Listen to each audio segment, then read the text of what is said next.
Alright guys, this is your Chapter 3 Part 1 lecture. This will focus on the societies that arose along the Nile, Egypt, Nubia in particular, and we'll touch on just a little bit about the Bantu migrations in sub-Saharan Africa. Africa was home to dramatic climate changes. If you know any geography at all, you know that the Sahara Desert is the world's largest desert. It is vast and huge, but 10,000 years ago it was full of water and a nice temperate zone. It was actually a great place to live. But as it became increasingly drier and drier, people could not live there. Okay.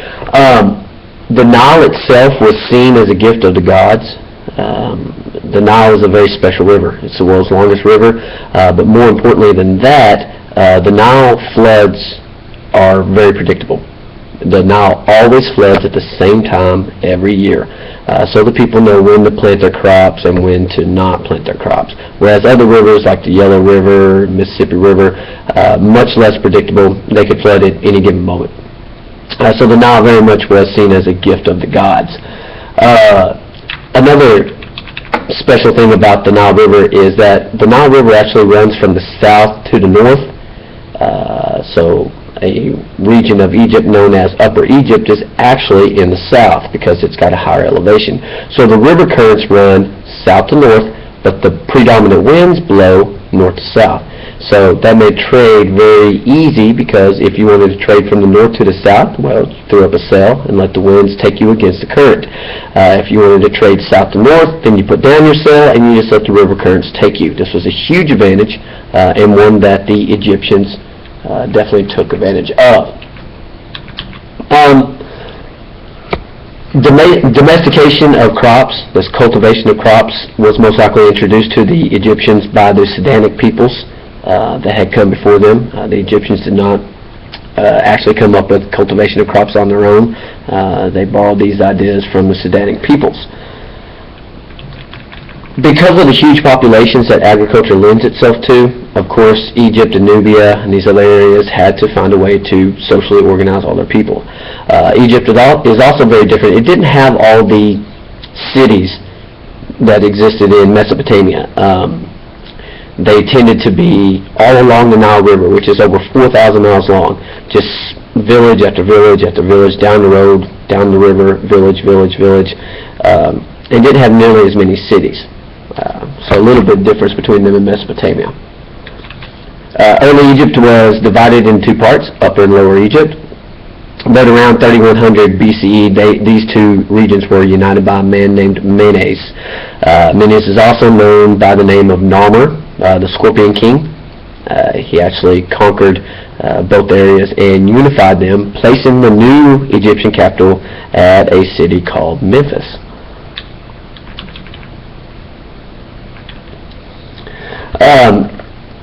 Early Egypt was ruled by god kings called pharaohs. This was a much more centralized society than the Mesopotamians, who had kings, who had councils that ruled. In Egypt, every single person answered to the pharaoh. He was the ultimate because he was seen as a god on earth. So they wielded much more power, the Egyptian pharaohs did. Egypt is divided up into different kingdoms. There's the Archaic Kingdom, there's the Old Kingdom, and there's the New Kingdom. Sometimes you will hear about a kingdom called the Middle Kingdom. Just depends which historian you're following there. Now, the fate of Nubia, which lies to the south of Egypt along the Nile River, they did not have the benefits of the Nile River that Egypt had because of something called cataracts. Think of it as the worst rapids you've seen. You've seen those harsh rapids that it's very hard. You couldn't get a trading boat down it. They were trapped kind of in that, so they didn't have the trade resources that the Egyptians were able to enjoy. But nonetheless, these two regions were intertwined. Nubians often looked to the Egyptians for culture. They were good trading partners with each other. You think of Egypt as being a place full of gold, but actually most of that gold came from Nubia and other areas. They actually imported the gold. They imported slaves from Nubia and other areas in Africa as well. Slaves, of course, were very important to the Egyptians because they were their workforce to build massive projects such as the Great Pyramids and all the fantastic temples and palaces of Egypt that we'll study about more in class. You also had a lot of Nubians coming up into Egypt and serving in their military.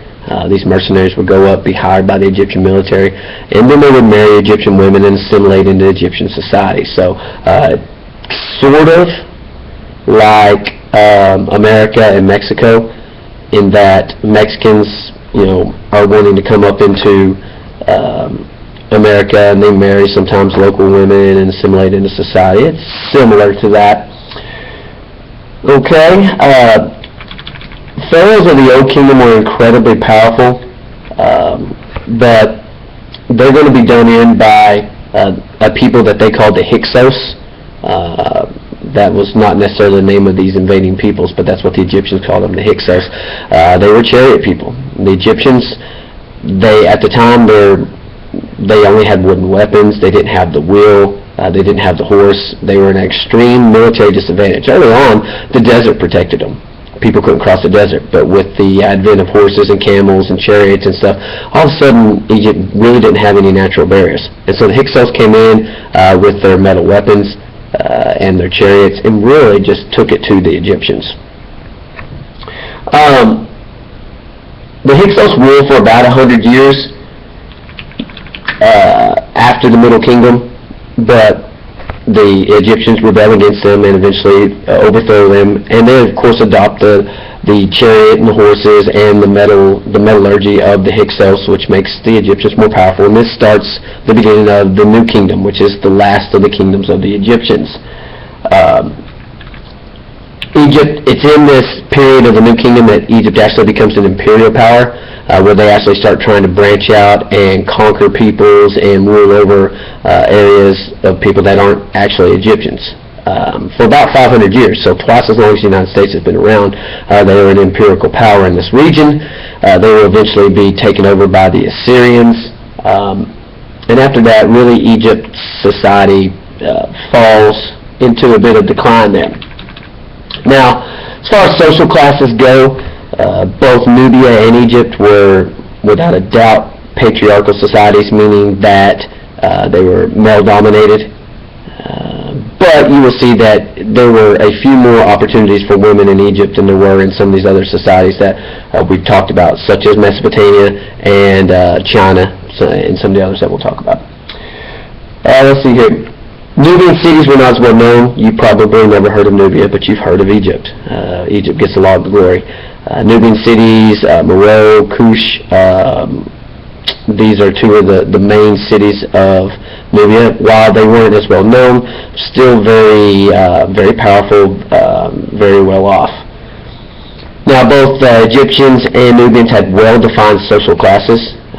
You were a slave. Okay, you were a peasant. That was your job.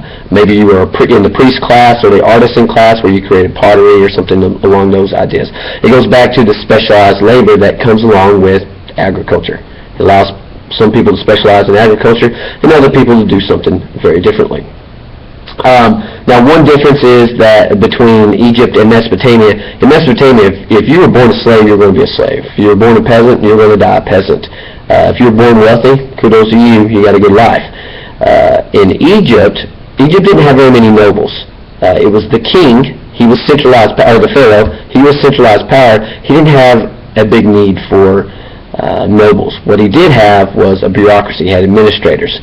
So in Egypt, you had a lot more social mobility. Think of it in the United States. You may be born poor, but you don't have to die poor. It's up to you to go get an education and get you a better paying job. In Egypt, you had that opportunity. In Mesopotamia, you did not. Okay, we're going to stop right there.